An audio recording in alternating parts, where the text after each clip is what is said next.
Magandang araw mga kaibigan. Bigyan natin ng reaction, opinion itong post ng Panay News. Pahayag ito ng Pangulong Marcos Jr. tungkol sa supply natin ng langis dito sa bansa. Ano? Marcos Jr. says, more fuel coming to the Philippines. Wow! So, ibig niya sabihin, huwag po tayong mabahala mga kaibigan dahil on the way ang mga langis. Bakit nagtataasan na? Sobrang mahal na po ang krudo, Mr. President. Nasaan yung more fuel coming to the Philippines? Ay nako, ito, basahin natin.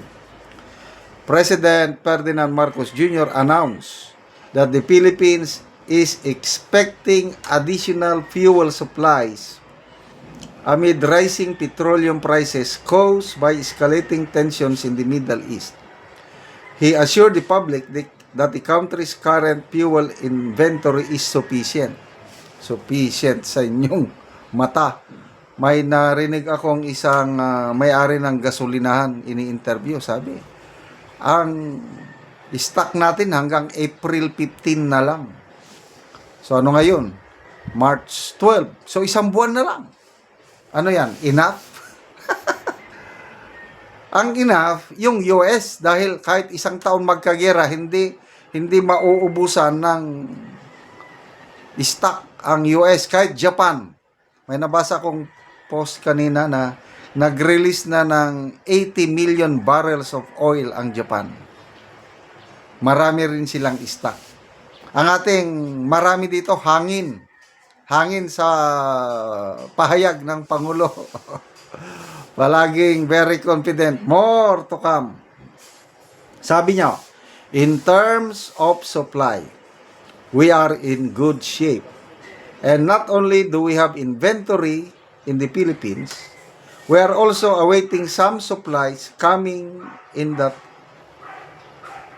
they are in transit. Sinabi niya yan, yung press briefing niya sa working visit niya sa New York kahapon o the other day. The President also said the government is exploring alternative sources of fuel. Naghahanap tayo ng iba't ibang lugar na makapagbigay ng supply sa atin.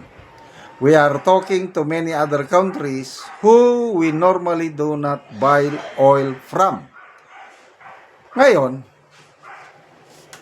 may mga countries, kailangan din nila ng oil. Kung magtatagal ang giyera na ito, magkakaubusan ng oil. Bakit? Dahil nung tawag daw, Strait of Hormuz, yon ang daanan ng mga barko para magdala ng oil dito sa atin, sa Asia. Ikinukontrol yon ng Iran. Kung hindi papayag ng Iran na dadaan ang barko ng Pilipinas doon na nagdadala, wala kang magagawa. Kung sino lang ang payagan ng Iran na makadaan, yun lang. Example, China. Maganda ang relationship ng China at saka Iran, kaya sigurado hindi magkakaproblema ang China sa kanilang fuel requirements. Nabasa ko kanina, Bangladesh, pinapayagan na rin.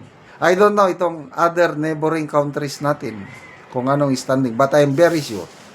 Pilipinas, dahil may EDCA sites dito, mayroong US Typhoon missile system, alam ng Iran na ang Pilipinas ay aliado ng Amerika. Ano sa tingin nyo? Papayagan ng Iran na dadaan ang mga barko papunta sa Pilipinas magdadala ng oil? I don't believe so. Kaya, again, I might be wrong. Hindi na ako naniniwala sa mga salita ng Pangulo. Magaganda lang pakinggan kung magsalita siya. Kailang kulang sa sincerity of heart. Kailan ba yun? Nanawagan siya, magtipid tayo para hindi tayo masyadong mahirapan sa everything dahil baka tatagal ang gera. So, ang gandang panawagan, pagtitipid, di ba, no? Mamaya, nalaman natin, nagparty-party sila in granding party sa Malacanang. Anong klaseng pagtitipid yan? Huwag nang magbiyahe sa ibang bansa yung hindi talaga kailangan. Mamaya, nagbiyahe na siya. Nag-charter ng 2 eroplano na di umano, nabasa ko lang sa mga comments, 31 million pesos ang bawat eroplano. Plus hotel, pagkain pa nila. Gumastos, more or less, estimate ko lang ito, I might be wrong, mga 100 million gastos niya doon sa biyahe niya sa ano. Anong sabing magtipid? Kaya ako, I'm very sorry, pareha sila ng Anticlair, halos wala na akong pinapaniwala ang pronouncement nilang dalawa. So, ito pa ngayon, sasabihin niya na we have enough fuel supply. Paparating na. Naghahanap tayo ng mabibilhan. Sino ngayon ang magbebenta sa Pilipinas? Na lahat nagtitipid o nagre-reserve. Magbebenta ka pa? No way. Kaya ito, ala na ito. Lalong sa nakikita ko, I might be wrong. Lalong pababa ang ating ekonomiya, ang ating buhay, lalong maghihirap. Tataas ang presyo ng mga pagkain, bilihin, bunga ng pagtaas ng presyo ng fuel. Halos ayoko nang lumabas. Ang sakyanan ko, pick up, diesel, halos hindi ko na kaya yung 75 to 80 pesos ang presyo ng diesel. Halos kalahati ang itinasi. Ano ba? May maasahan pa ba tayo sa gobyernong ito na puros lang pasyal, puros lang promise? Yung mga kababayan nating OFWs na gustong mag-uwi, magpa-repatriate, hanggang ngayon, wala pang klarong repatriation program ang gobyerno. Mabuti pa ang iba't ibang bansa, marami na silang na-evacuate na mga citizens nila from Middle East tayo.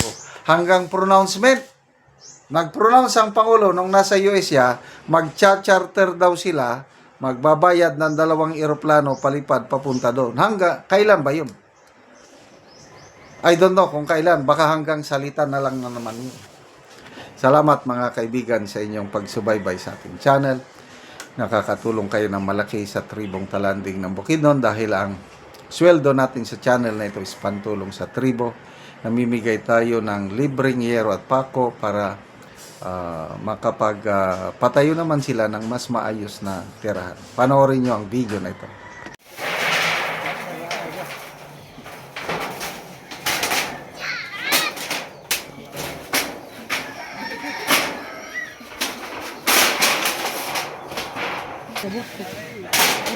Yan ang gani, ipatupod ba ang kura ang stadium.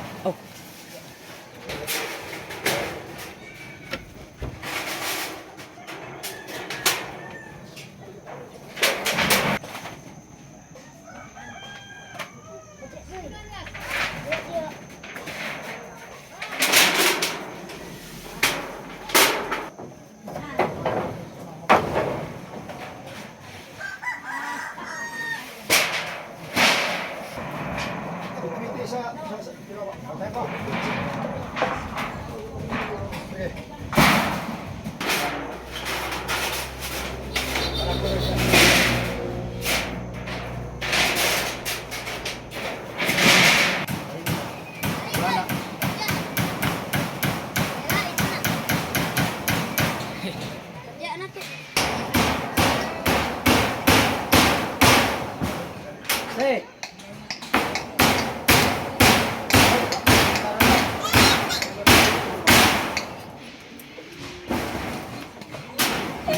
Sunod na ako eh. At kabay ako manggani to, kaya ako manggani ka na O garon day, pila na katuig nga nagluon ka sa imong ugangan? Duwa na. Oo. So karon pa mo nakabalay. 5 na katuig nga nagluon ko. 5 na katuig. Oo. So karon unsa imong maistorya nga nakabalay na mo, nindot na ang inyong balay? Nauna mga pasalamat sa Ginoo na nag-sponsor sa mga sasin. Eh, kung wala nag-sponsor, hindi makabalay. Pasalamat po mi sa naghatag. Okay, salamat.